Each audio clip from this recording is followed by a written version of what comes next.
This presentation will cover grass, turf grass, and I am not going to pretend that this may end up being the most riveting presentation you'll ever see, but I think it is interesting. I think you'll find it um,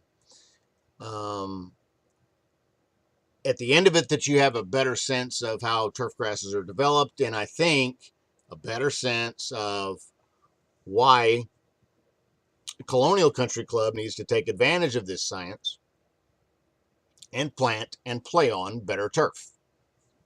So let's look at turf grass.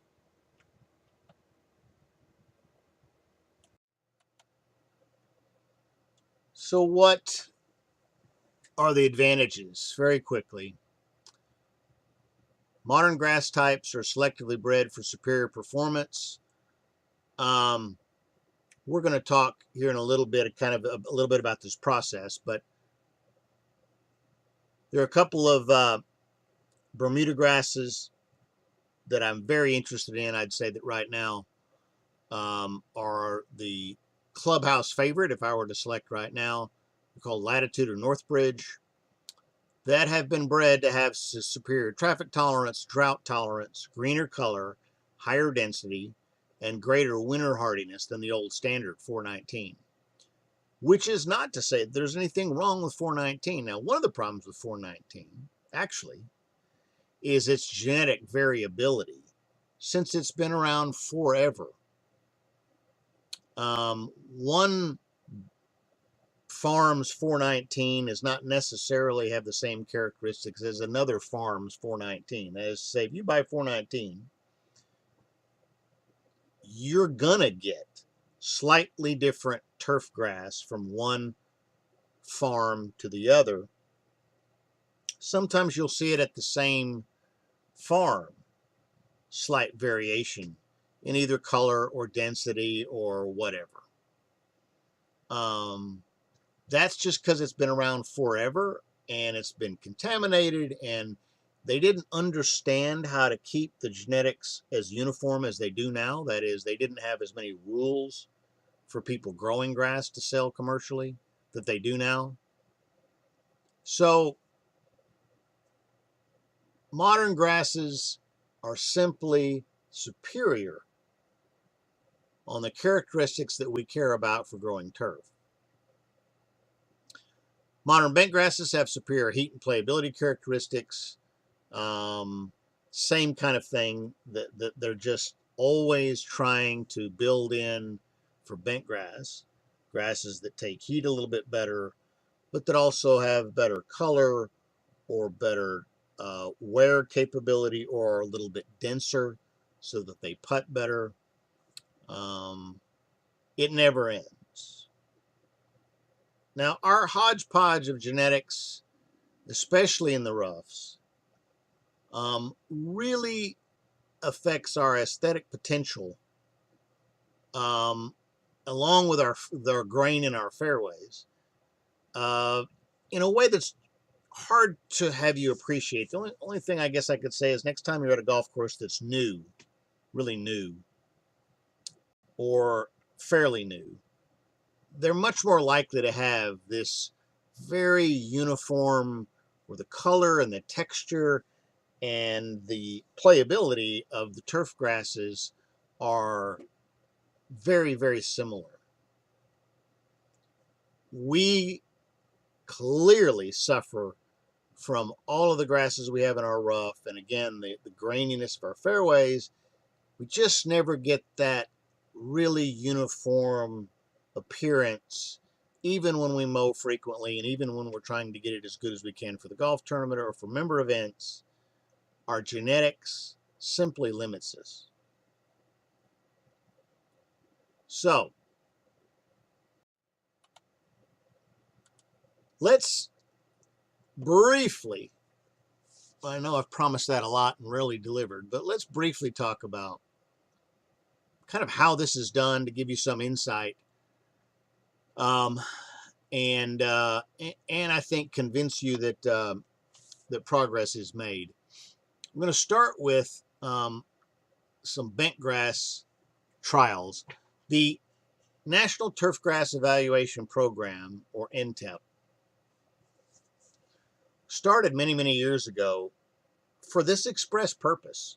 Obviously, the golf course business is a big, lucrative, important business, and plant breeders and players and everybody thought that it would be a good idea to have trials, replicated trials, various places in the country, various turf grasses that we repeat and then change on a regular basis to just try to find the best turf grass genetics we can and to test them in a systematic and scientific way.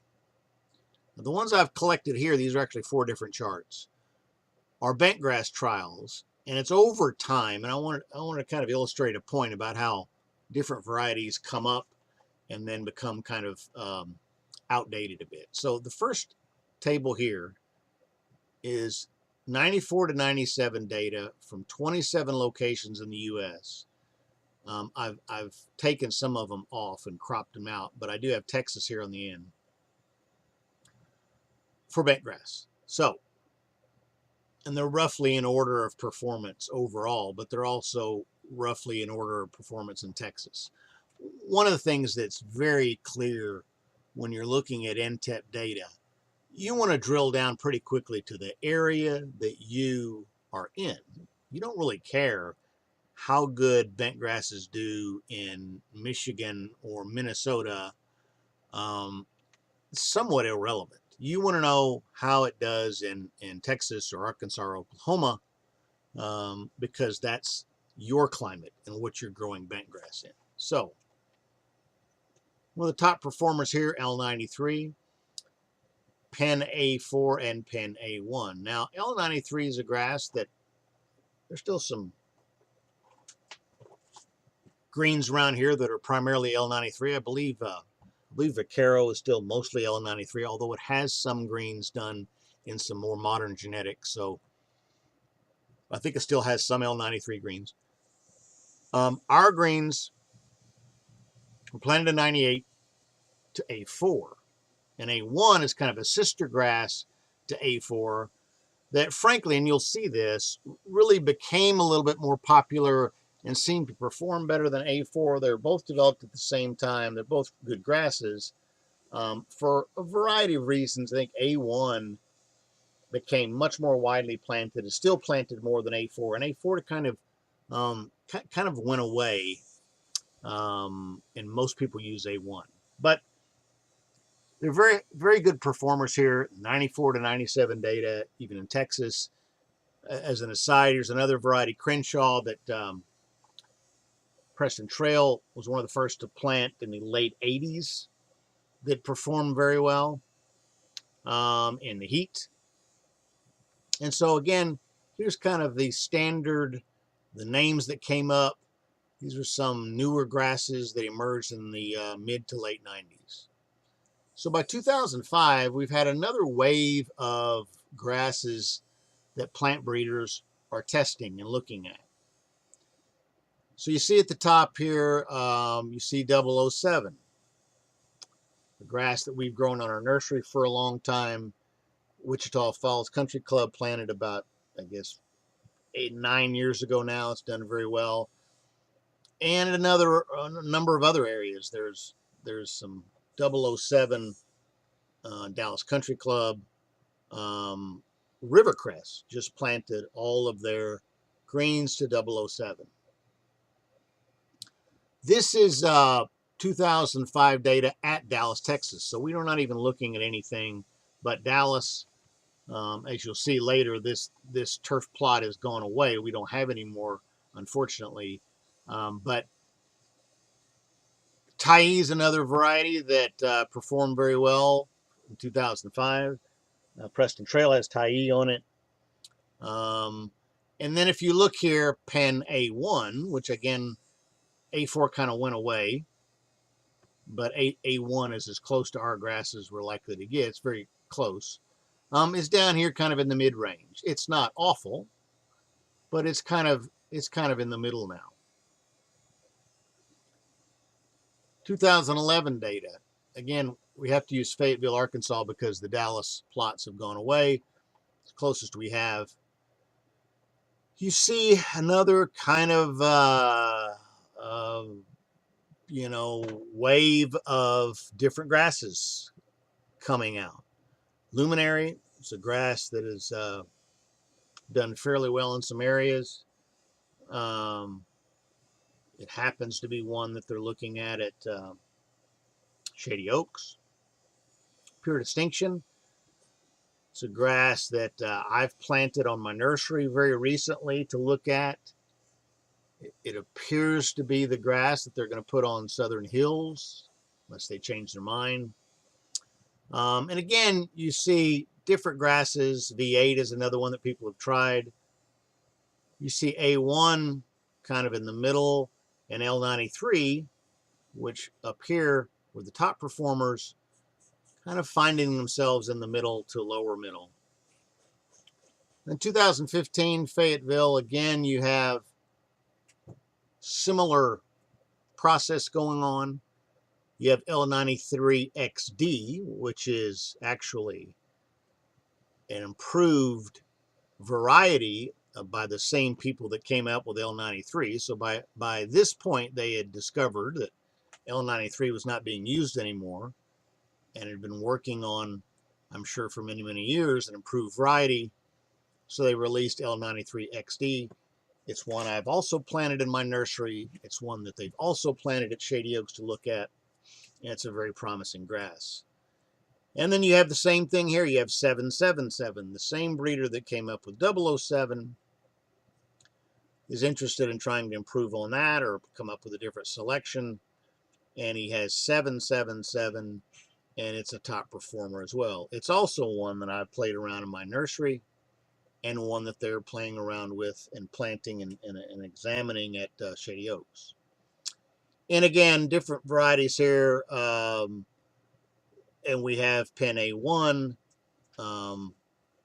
relegated kind of to bottom middle. So progress does not stop. Let's switch gears a little bit and look at Bermuda grass now.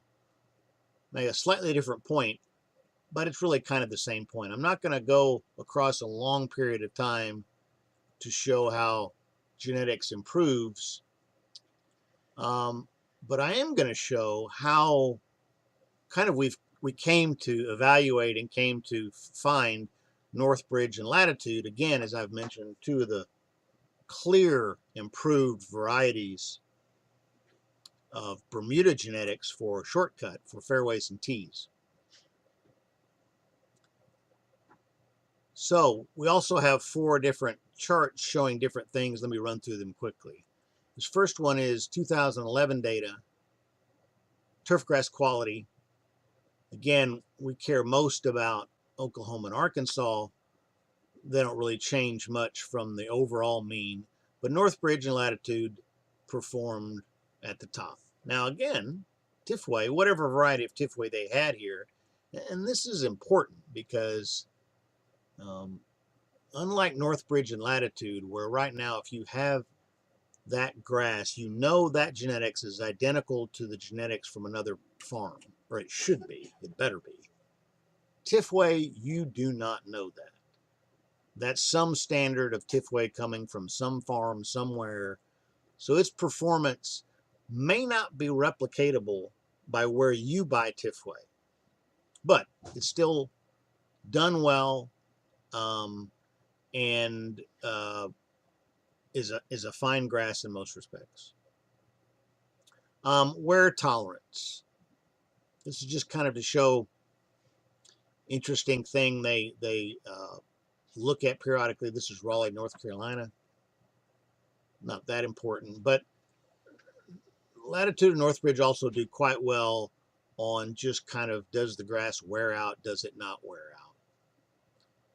An important thing for a golf course, an important thing for a golf course like ours, where it's very tight They have a lot of cart traffic and a lot of rounds. They need to hold up to wear. Spring green up.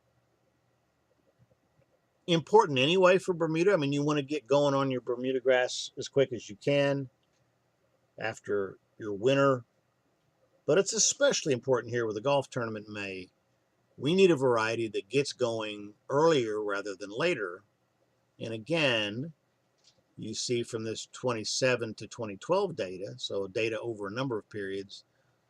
And again, we also have Texas, 2 sites in Texas where this was tested. Northbridge and Latitude did very well. Again, Tifway not the worst performer, but not quite as good. And then here's a big one.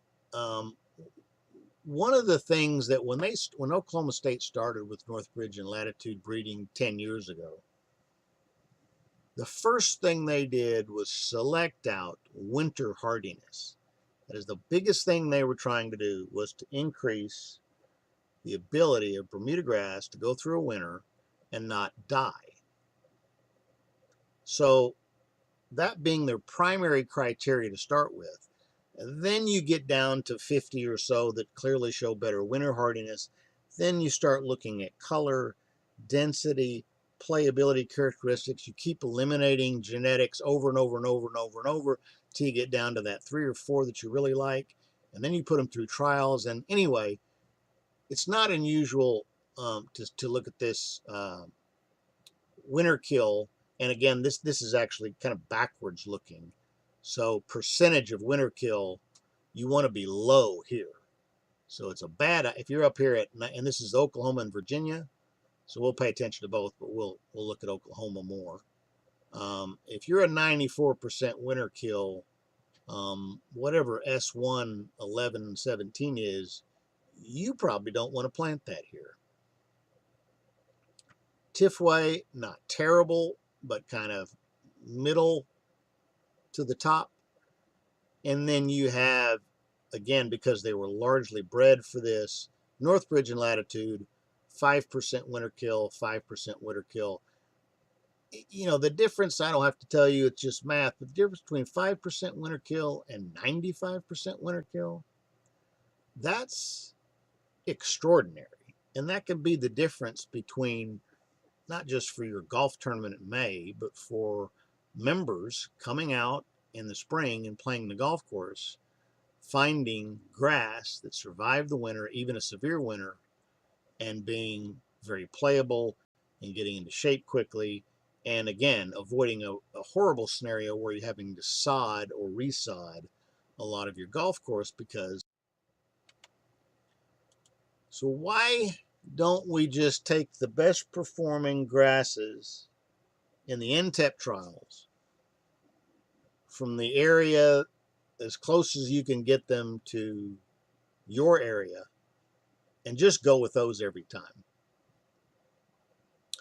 Well, because there are limitations to looking at little squares of turf. So these pictures are all either NTEP trials or something similar to an NTEP trial. This is the typical size of trial work. So every one of these varieties is a different type of grass. Unless, of course, you're doing a study of like wear tolerance or something where you might have, let's say, a strip of, I don't think that's the case here, but one strip of the same grass, and then you put different types of wear on different ones to separate that out. So again, it's whatever variables you're looking at, but you're always looking at a very small little plot of land. You're also growing them. The person that manages this, the person that waters it, that takes care of it, you're assuming that they do it uniformly, that each one of these squares is treated the same. And I'd say on that score, they probably do a pretty good job. But it doesn't mean that they're managing it the way you would, or that, you know, the fertility and all the other things, top dressing, would be the same as a golf course. So you clearly want to be able to take good comparable data and then take it out into the real world.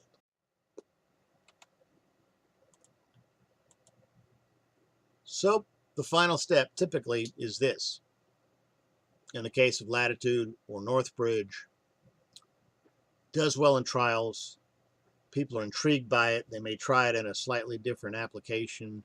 And then they have to prove themselves in the real world, in actual growing environments, on actual football fields. This is the Washington Redskins football field. So again, you put Latitude here, that winter hardiness in a much colder climate than here is huge.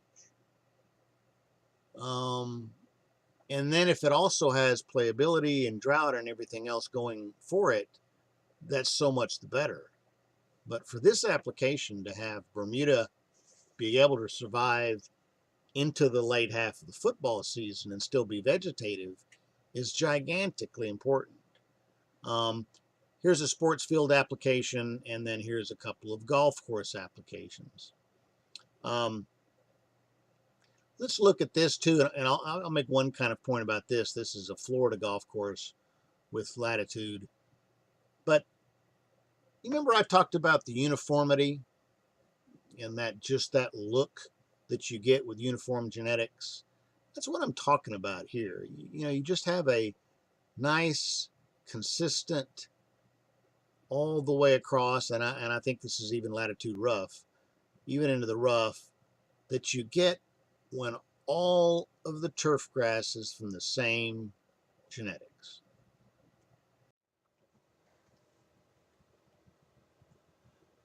Well, as I promised, 20 minutes of riveting discussion on turf grass.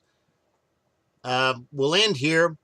I'll make a couple more points before we completely formally finish it. As